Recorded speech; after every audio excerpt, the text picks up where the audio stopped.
In this video, I'll detail how to turn off hand gestures on Apple Watch. So if you have an Apple Watch and you already turn on hand gestures that allow you to use single tap, double tap, clench, or double clench, then this video is going to walk you through on how you can turn this off.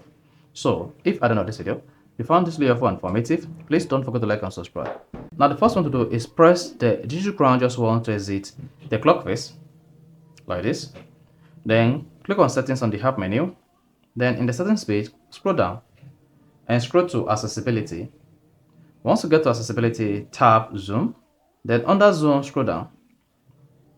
Then you should see a feature called hand gestures. So with these hand gestures, you're able to control zoom using hand gestures. Then turn this on, then come here and turn this off.